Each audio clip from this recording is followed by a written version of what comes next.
힘이 들 땐 힘이 든다고 말할 것. 나는 힘들다는 말을 잘 하지 않는 타입이다.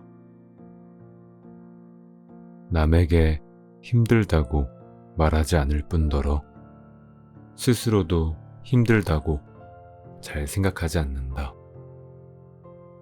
말하고 나면 더 힘들 것 같아서 늘 괜찮다고 했다.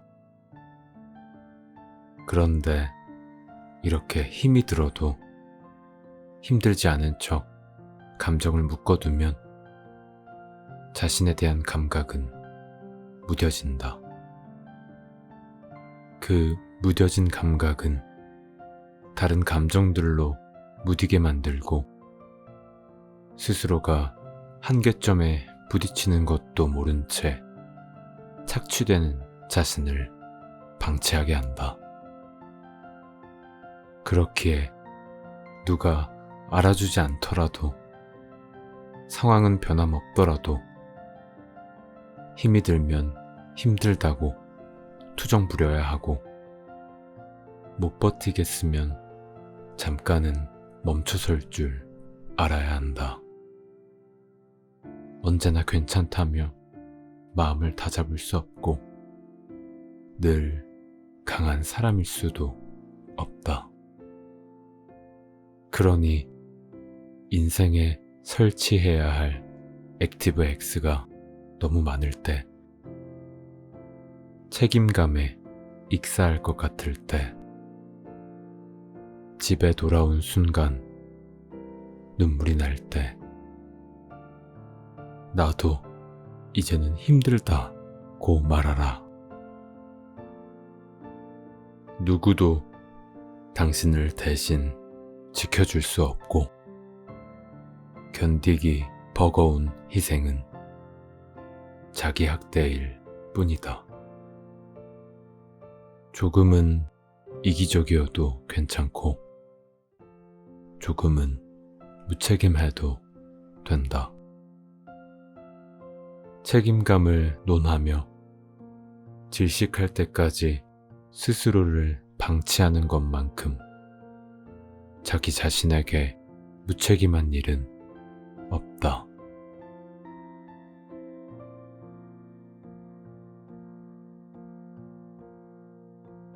때때로 우린 너무 힘들어도 힘들다 마음껏 얘기하지 못하고 스스로 인내하며 문제를 극복하기 위해 애를 씁니다.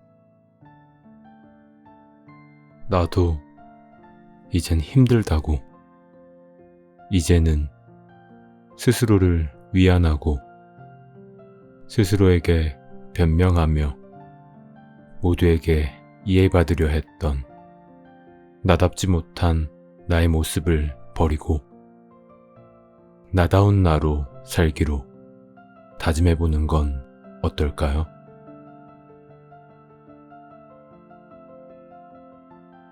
안녕하세요.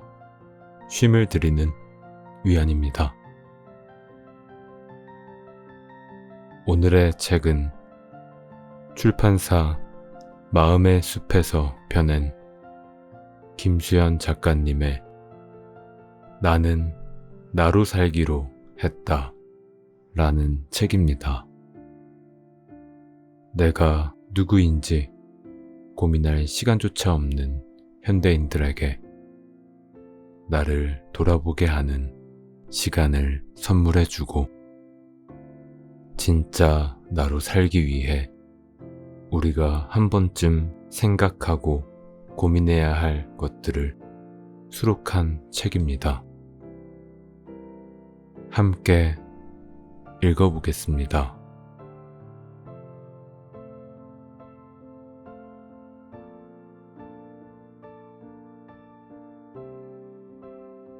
더 이상 삶의 질문을 유예하지 않을 것. 혹독한 경쟁 속에서 우리는 일단 공부하고 일단 대학에 가고, 일단 좋은 스펙을 다지고, 일단 돈을 번다. 그렇게 아침부터 밤까지, 봄부터 겨울까지 해야 할 일에 쫓기며 어른이 됐다. 그러던 어느 날 문득 이런 이야기를 한다.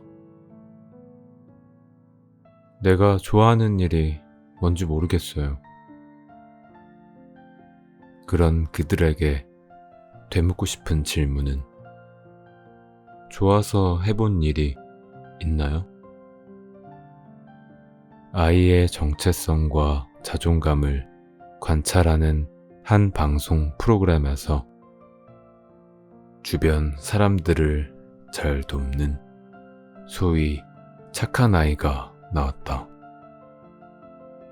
제작진은 아이에게 하고 싶은 일을 물었는데, 아이는 엄마 심부름하기, 아빠 세차 돕기 같은 걸 답했다. 이에 남을 위한 것이 아닌 진짜 네가 좋아하는 것은 무엇인지 묻자 아이는 답하기 어려워했다.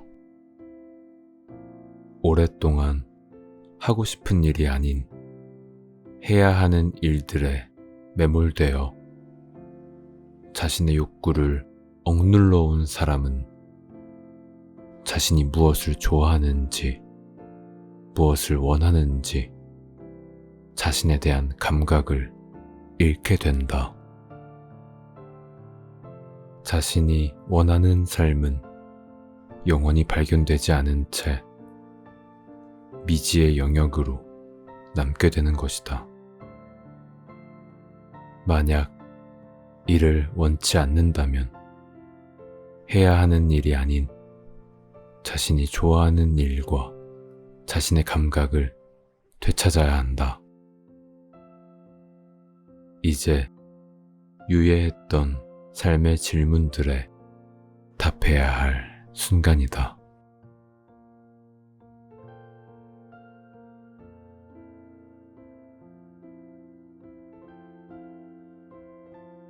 가볍게 살아갈 것. 내 첫 여행은 한 달 일정의 배낭 여행이었는데, 혼자 하는 여행에 불안했던 나는 짐들을 잔뜩 챙겼다. 책만 3권에 고데기도 2종류를 챙겼으니 짐을 쌀 때 미쳤던 게 틀림없다. 2개의 가방을 낑낑 지고 다녔던 나는 여행이 일주일 남았을 때 완전히 지쳐버렸다. 모든 상황이 지긋지긋했고 무거운 짐을 지고 다니는 내 자신에 신물이 났다. 다음 여행지로 가기 위해 공항 의자에 앉아있던 나는 가방을 풀고 필요한 물건만 남긴 뒤 짐 절반은 쓰레기통에 버려버렸다. 그렇게 절반의 짐을 버리며 불편하지 않을까 하는 걱정도 들었지만 여행의 발걸음은 한결 가벼워졌다. 여행 중에 만났던 지인은 1년 반 넘게 여행 중이었는데 그가 가진 짐이라고는 배낭 하나가 전부였다. 그는 최소한의 짐만을 챙겼고 필요한 것이 있으면 그때그때 구입했다. 예를 들면 입고 있는 옷이 낡으면 현지 시장에서 구입하는 시기였는데 그 자체로 여행의 즐거움이라고 말했다. 우리는 삶이 불안하다며 너무 많은 짐을 챙기지만 사실 그렇게 많은 짐이 필요하진 않다.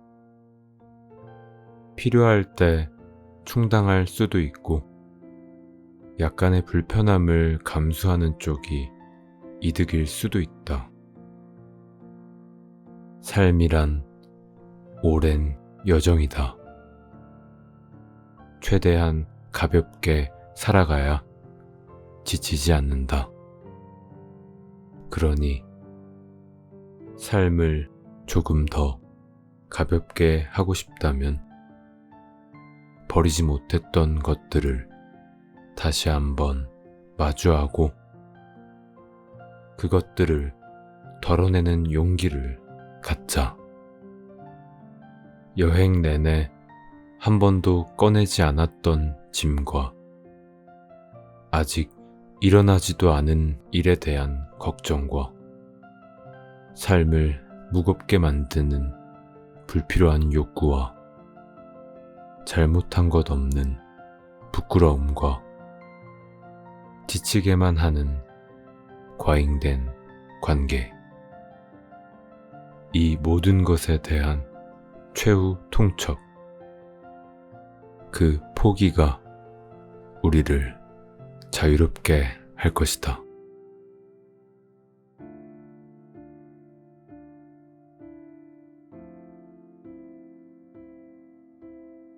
충분히 슬퍼할 것.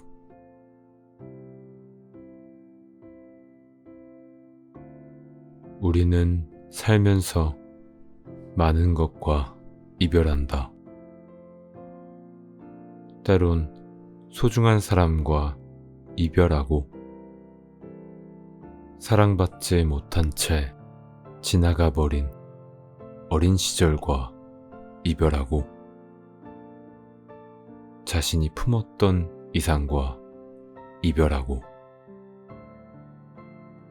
젊음과 이별하며 자신이 믿어온 한때의 진실과 이별한다.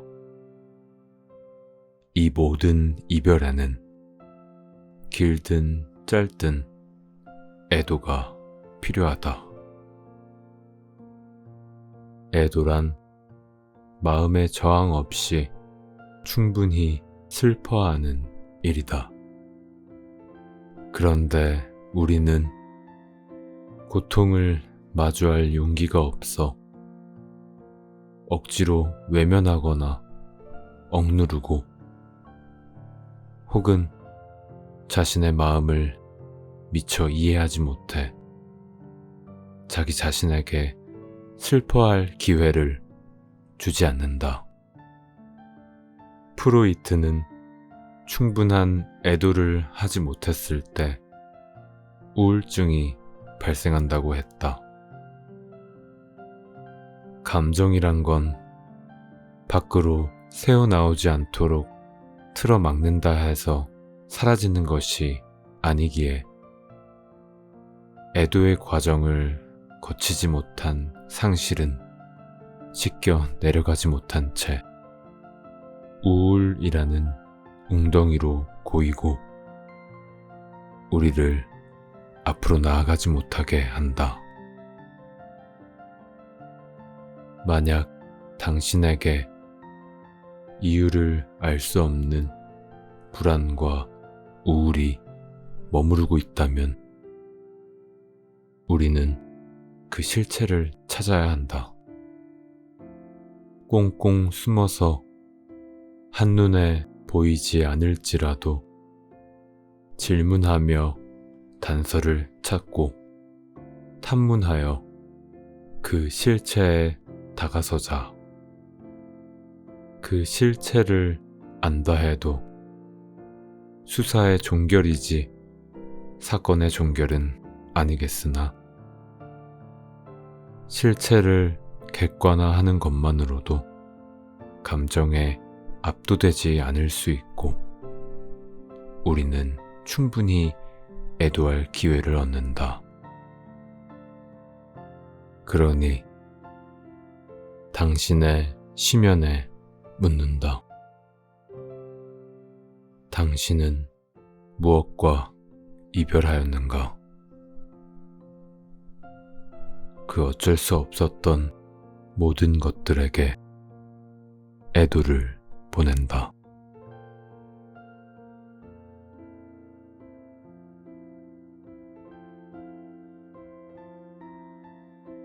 생활 기스와 완전 파손을 분류할 것.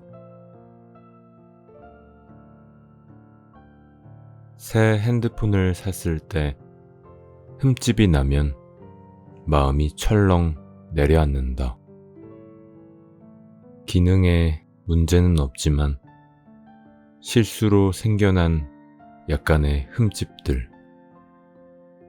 생활 기스는 아무리 잘 관리해도 피할 수 없기에 마음을 졸이고 우울해하는 것보단 어쩔 수 없는 일이라 생각하는 편이 낫다. 생활 기스를 완전 파손으로 분류하고 새로 구매한다면 나만 아는 살림이 없을 테니까. 그런데 생활 기스는 모든 형태의 관계에도 적용된다. 아무리 좋았던 관계라 해도 흠집이 생길 때가 있고, 문제 한 톨, 서운함 한 점 없기란 어려운 일이다. 물론 손상이 크다면 새로운 관계를 찾는 편이 낫다. 하지만 살다 보면 생길 수도 있는 생활 기스 때문에 마음속으로 탈락을 외친다면 나만 아는 관계 또한 없을 것이다. 관계 결벽증의 결말은 외로움일 뿐, 결국 자기 혼자 손해이다. 그렇기에 관계에 흠집이 갔다면 잘 살펴야 한다. 이 흠집은 우정 혹은 사랑이 더는 제 기능을 할 수 없도록 하는 완전 파손인지, 아니면 관계의 밀도를 생각하며 너그러움을 발휘해야 하는 생활 기스인지 말이다.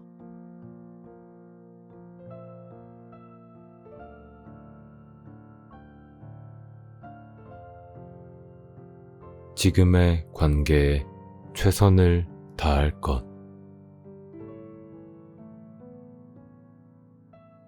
10대에서 20대로, 그리고 다시 30대로 넘어오며 나의 친구 리스트는 몇 차례 개편이 있었다. 한결같이 높은 랭킹을 차지하는 친구도 있고, 이제는 멀어져 연락처조차 사라진 친구도 있으며, 새롭게 인연을 맺어 많은 부분을 공유하게 된 친구도 있다. 지나온 관계들을 곱씹어 생각하면 언제까지 장수할 것 같던 우정이 조기 종영을 맞이했을 때 그 관계를 유지하지 못한 것에 대한 자책감과 함께 불안함이 든다. 과거의 나는 왜 더 성숙하지 못했을까? 지금의 나는 과연 얼마나 달라졌을까? 하지만 생각해보면 상대방에게도 한계가 있었듯이 나에게도 한계가 있었을 뿐이고, 살며 맺은 모든 관계를 누적시키며 살 수는 없기에 연약한 관계는 마모되어 사라졌을 뿐이다. 우리가 특별히 잘못된 사람이 아니라 알고 보면 우정의 종료는 누구의 삶에나 일어나는 보편적인 일이다. 그러니 떠나간 관계에 대해 스스로를 지나치게 탓하지도 남겨진 것에 겁먹지도 말자. 대신 지금 내 곁에 있는 사람들에게 좋은 사람이 되어주자. 지금의 나와 닮은 새로운 친구를 만나자. 당신이 누군가가 필요하듯이 누군가도 당신을 필요로 하며 완벽하지 않은 우리는 그렇게 서로에게 기대며 살아간다.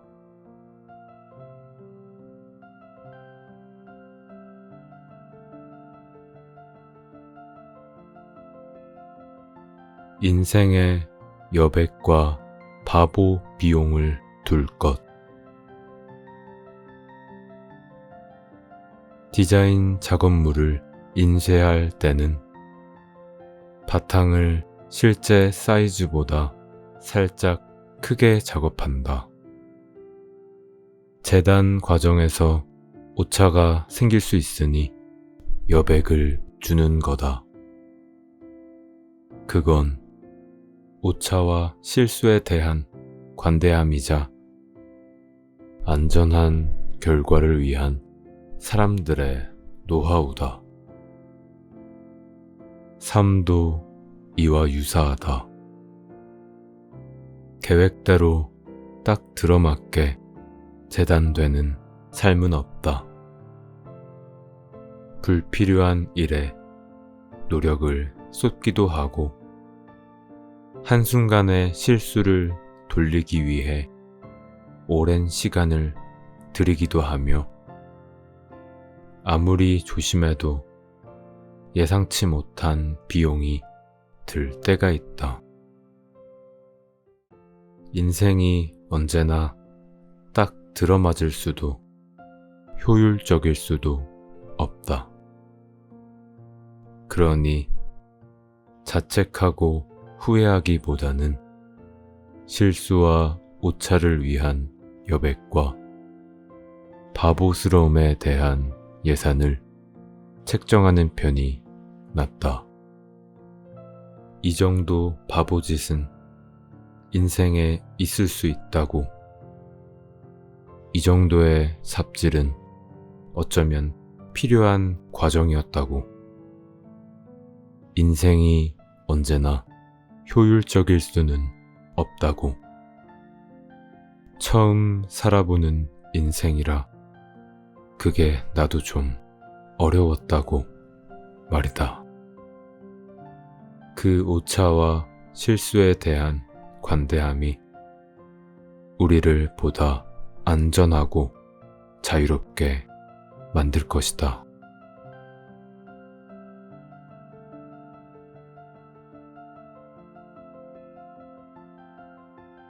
보통의 존재로 충분히 행복할 것.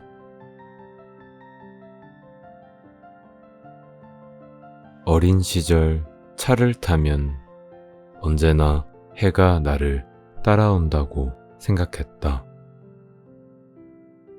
그리고 언젠가 세일러문 정도의 마법소녀가 될 수 있지 않을까 기대했다. 물론 성인이 되어서도 이런 생각을 계속한다면 중증의 과대망상 판정을 받기 딱 좋을 것이다. 그래도 나이를 먹으면 악의 무리로부터 세상을 구하는 영웅은 아닐지라도 어딘가 특별한 어른이 되어 있을 것만 같았다. 하지만 현실의 나는 평범한 어른으로 자라났다. 화려한 삶도 아니며 무한의 자유를 누리지도 않는다. 여전히 소고기는 마음껏 사먹기 어렵고 좁은 생활 반경 속에서 멋없는 일상은 반복된다. 그런데 생각해보면 평범한 어른 중에 한 사람이 되었다는 사실을 깨닫는 지점, 어린 시절 내가 품었던 이상을 떠나보내는 지점, 어른의 사춘기는 그 지점에서 오는 게 아닐까? 물론 그 순간이 슬프고 씁쓸하기는 하다. 하지만 어린 시절의 환상과 기대감에서 벗어나 특별하지 않은 보통의 존재로서 자신의 삶을 꾸리는 것, 어른의 숙제란 그런 것인지도 모른다. 나는 앞으로도 세일러문이 돼서 지구를 구할 일도, 소로본 대학의 교수가 될 일도 없을 것이다. 하지만 내가 원하는 건 나의 동창들이 내 소식을 듣고 배가 아파 복통을 일으키는 것도 아니고 친척들이 가문의 영광이라며 나를 우러러 보는 일도 아니다. 대신 내겐 쓰고 싶은 글이 있고 조금 더 잘 해보고 싶은 그림과 디자인 일이 있다. 가족과 시간을 더 보내고 싶고 수영을 배워서 바다에서 마음껏 시간을 보내고 싶고 다양한 관점을 가진 사람들을 만나며 나의 세계를 확장하고 싶다. 내 삶에는 많은 제약이 있고 보장된 것은 없지만 특별하지 않은 보통의 삶에도 허락된 많은 것들이 있다. 어른의 사춘기는 자신의 평범함을 인정하고 그 안에서 자신의 삶을 채울 수 있을 때 종결되는 것이며 우리는 그 순간 진짜 어른이 될 것이다.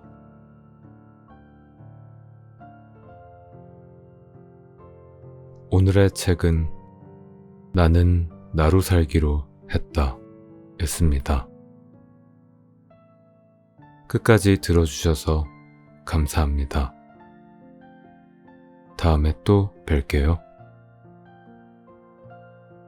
오늘도 평안한 하루 보내세요.